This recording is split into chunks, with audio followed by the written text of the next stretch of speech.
Yeah, thanks, Tom. And look, as Tom said, welcome to Ballymore. It's a great honour to be here today to be announcing formally that Les Kiss will be taking on the head coach job at the Queensland Reds. Those of you probably know Les is a proud Queenslander, born in Bundaberg, regional Queensland, understands the importance of what Queensland means to the community, and it's an absolute privilege to be able to have a coach that brings that together. 25 years of professional coaching experience, which is extensive across both southern and northern hemisphere. Success at all levels, and be it obviously Six Nations titles with Ireland, Super Rugby and Pro 14 finals with the Waratahs and Ulster over in Ireland, and English Premiership promotion with London Irish from the Champions League to the Premiership, and obviously with London Irish, finishing fifth in the latest season. Les was part of an extensive process. There was 3 stages to that process, obviously a hell of a lot of interviews and work that was done to get to a point where Les presented himself as the standout candidate. The thing that stood out to me was Les's vision for the Reds, his game model that he believes will take us to the next level.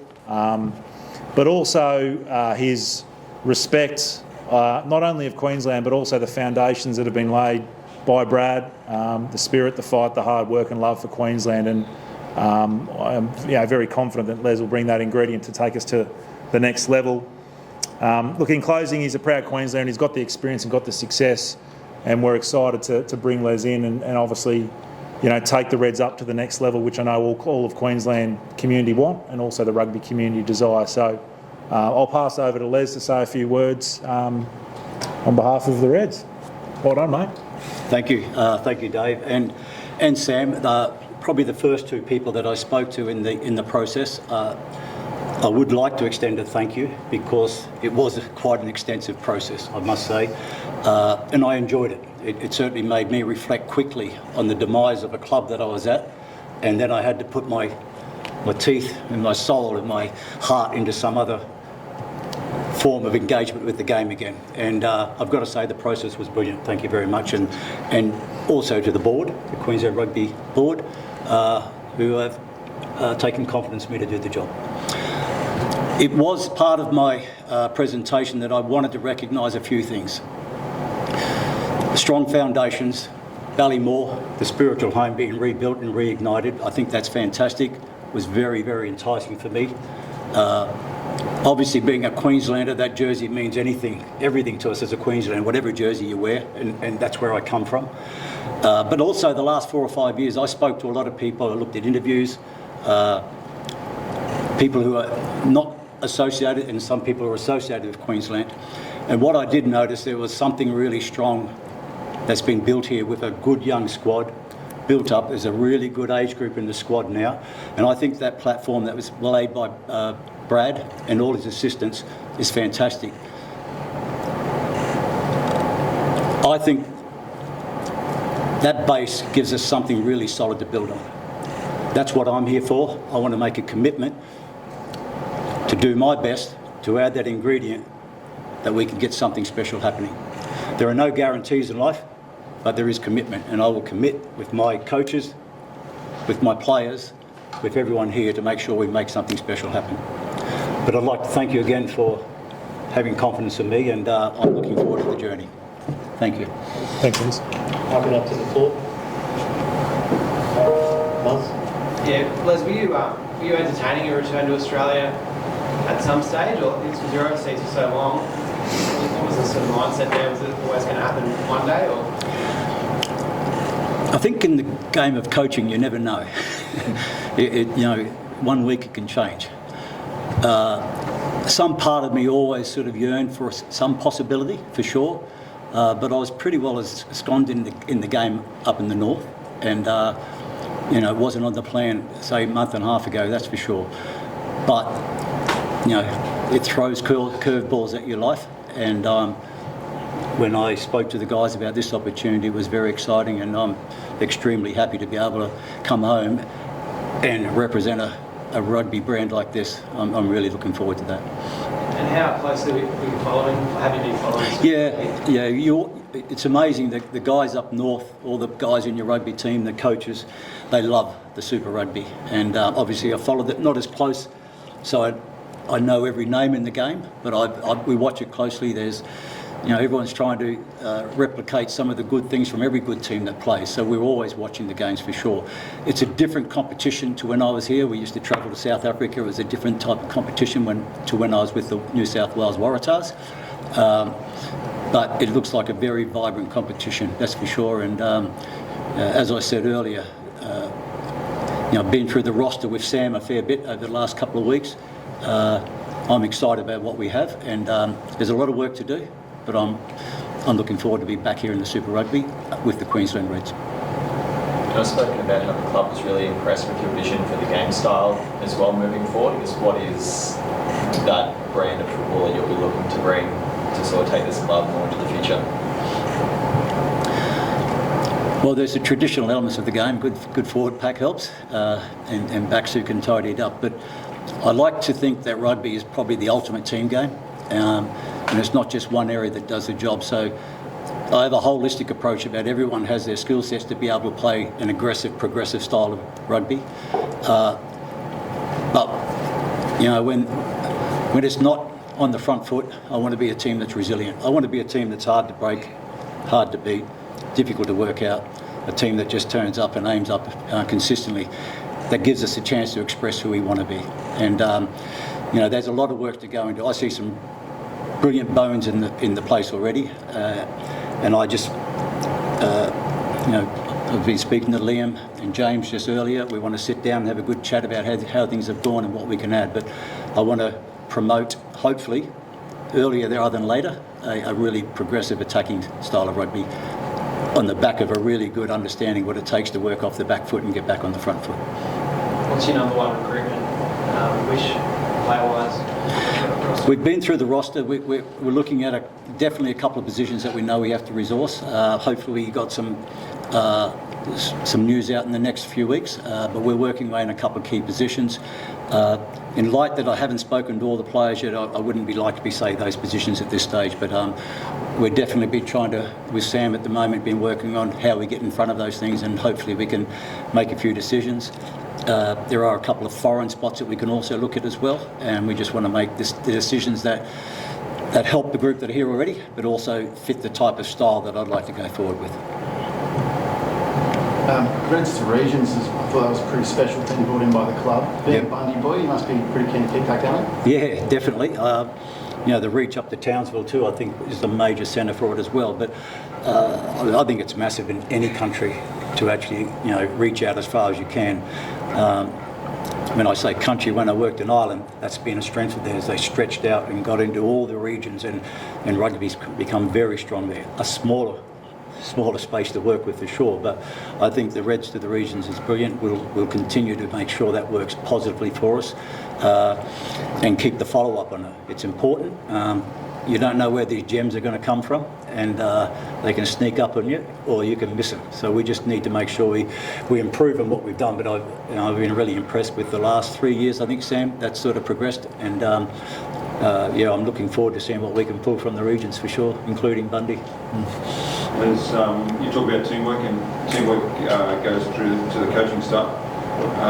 What discussions have you had about being able to appoint some of your own coaching assistants that you want, or was that part of the discussion that you would inherit what's already here? And I guess you've always had a hands-on role in the defence and different things. So how hands-on the coach? I'll be hands-on. Definitely. I haven't had a chance really. I've just got my feet under the table. We haven't addressed that area at all yet. I know that I'll be having some meetings over the next few days, but at this stage there's nothing to say in that area. I think over the next 4 to 5 weeks, hopefully I've got something down and organised by then. But at this stage, it's been more of a focus on the roster. I'll be looking at the coaches as of tomorrow forward. Les don't mention you've been in so many different systems. How beneficial is that learning-wise, and where did you learn the most? Yeah, I've had many interesting learning experiences. You coach in Japan for an interpreter. There's one. I went to the Springboks, a skinny winger from rugby league jumps into the Springboks and works with them, and I had to earn my stripes. So that learning experience with Afrikaans thinking people who speak English now and then, and that was massive for me. I built some great connections there. That's when I came back to the Waratahs, and then I went to Ireland, going into the international Six Nations period was a massive growing period for me. And that's when I stretched from a defence coach into more of the attack and backs and joined up my learnings in those areas. And probably the biggest learning experience I've had is probably the 5 years I had with London Irish. The major learning experiences was bringing together 13 different nationalities to think the same way. And I'm talking strong characters, from the Rob Simmons, Nick Phipps, the Sean O'Briens, the Gus Creevies, those types of mindsets. They come from a different space. Rugby's rugby, but we had to think the same way about how we did things. So getting that alignment really was a growing experience for me to work with that type of player, agreeing a way that we would look at the game and play it, and then going out and delivering it. And I think we did over 3 years. We really advanced the way we played our game on the basis of that. So the learning experiences I've had have been many and varied in different organisations, different competitions, international down to Championship of English Rugby.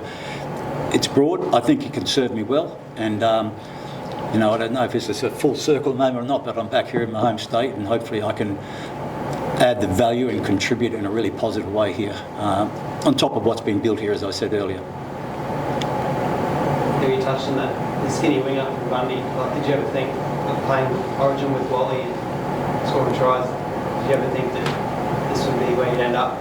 It's quite a journey. Yeah, it is. I don't think... I think as a competitor, Liam, you know what it is, you always have positive confidence about what you can do. Definitely. You always believe and have a bullish way about how you can achieve things.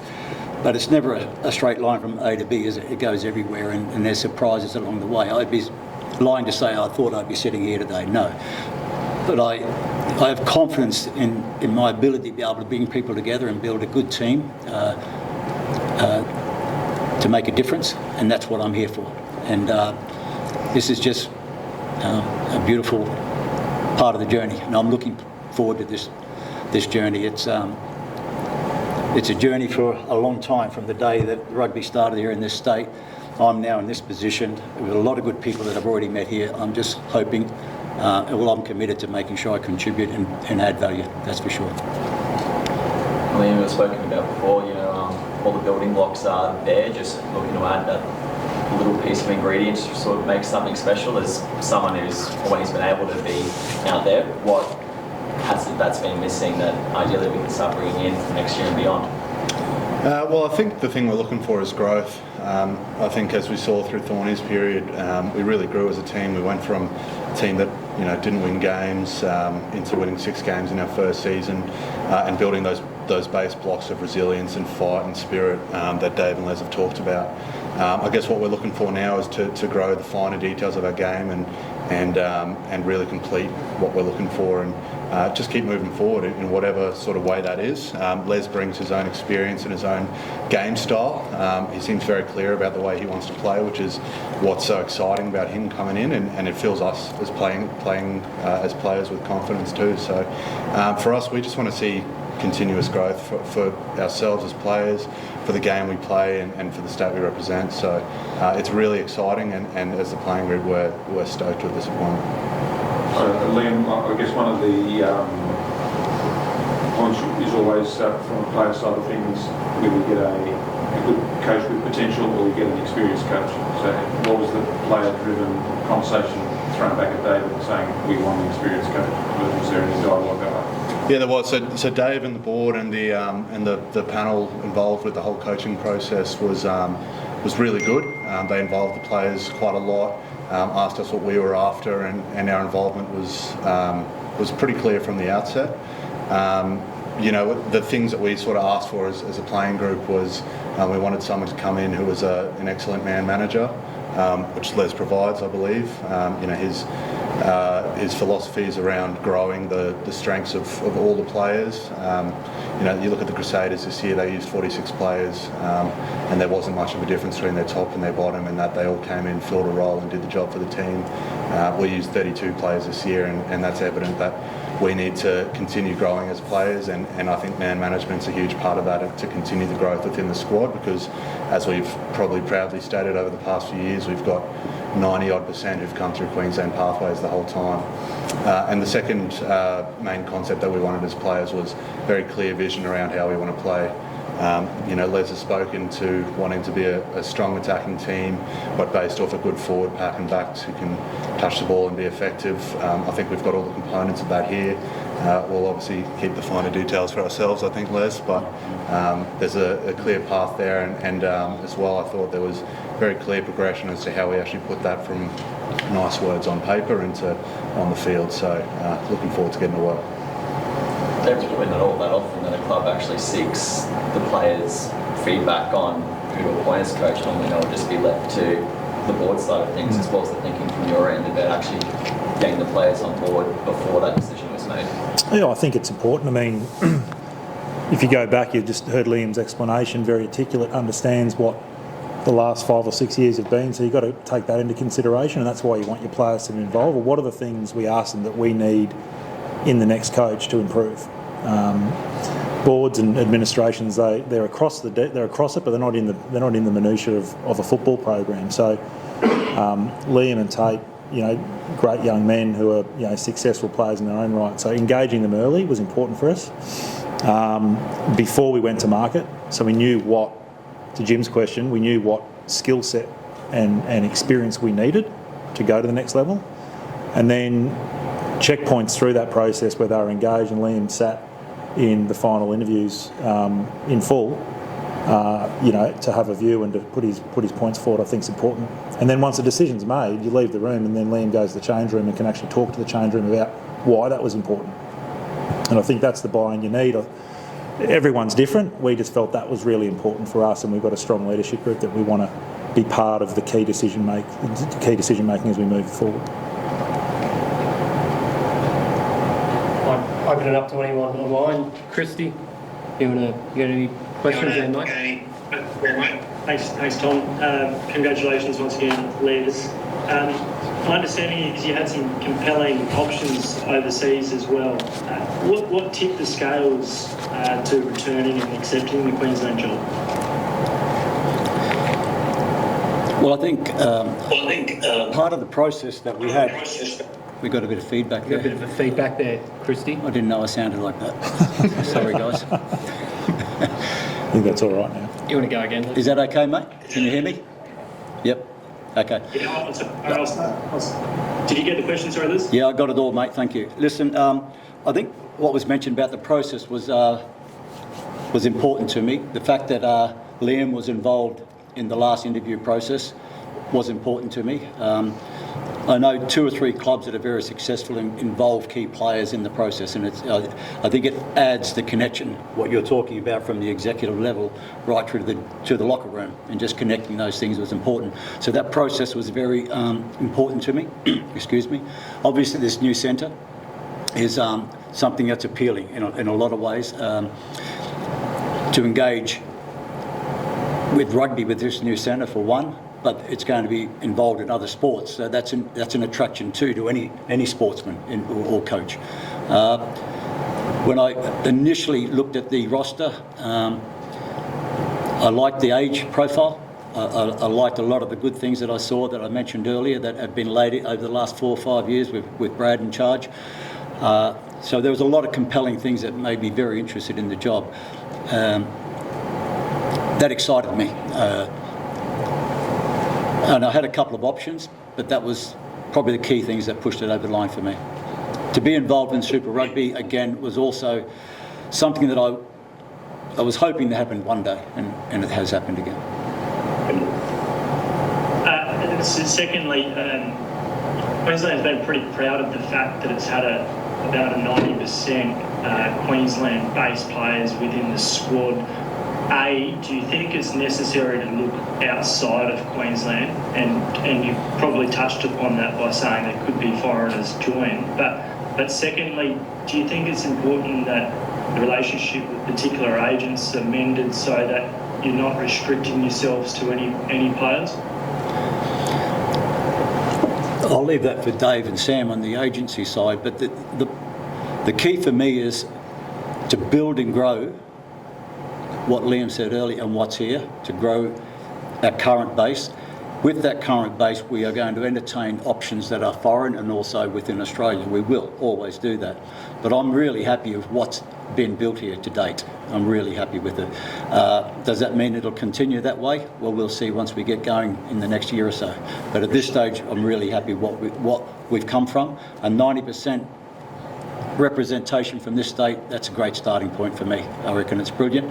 And as I said, and I mentioned earlier, we will look at options within and without. That are smart decisions. And Liam, what about when you first heard Les's name mentioned? Can you give me your understanding, like your thoughts and your feelings around Les Kiss? What did you know of him? And then the more you found out about him, a bit more about your impressions? Yeah, initially, to be honest, I didn't know too much. I knew Les to be associated with London Irish, and I think the thing that impressed me there is as I'm speaking about growth here, was the gradual growth that they had there. Beginning in the championship, getting promotion, from being sort of towards the bottom of the ladder and finding a way up there. And, to our benefit, the club fell through, but looks like they were going to continue to progress as they were. But as Les is saying, it's a bumpy journey, and he's ended up here now, and very happy to hear that. And, as I found out more, very excited to hear him saying he's coming home. Always good to have a Queenslander, a great league player in his day, and we've got a good history here with Queensland Origin players, and so we look to continue that. And last one from me, if that's okay. And Les, just your wider impressions of Australian rugby from watching from afar, and Queenslanders would have probably bemoaned the lack of Reds players and Wallabies recently. Does the detail that's always been the hallmark of your coaching career, do you think that'll help get more Queenslanders to play for Australia? I won't comment on what's happened to date, but, any coach loves to see their players attain the highest level they can. And the highest level has many layers. The highest level in the gym, the highest level of your operation in the locker room. Do you give in the locker room? Your highest level of giving out on the 80 minutes. As I said, it's the ultimate team game. If we perform as a team, we'll get more people into that jersey, no doubt. So it's important that the players understand their ambitions is only equal to what we put in here, and we'll make sure that we're going to be the best that we can be here. I've watched Australian rugby from afar. I can guarantee you that when I sit with the English people and even the other foreign people who have been in my coaching groups, they do love the way that Australia approach their rugby, definitely. Now, we may not have got the results more recently, but I know that they love the way that we play it. That's why I'm really excited about coming in here and engaging in how we do engage with our rugby here in this country, but in particular with Queensland here. Thank you. Thank you. Beautiful. Thank you, Christy.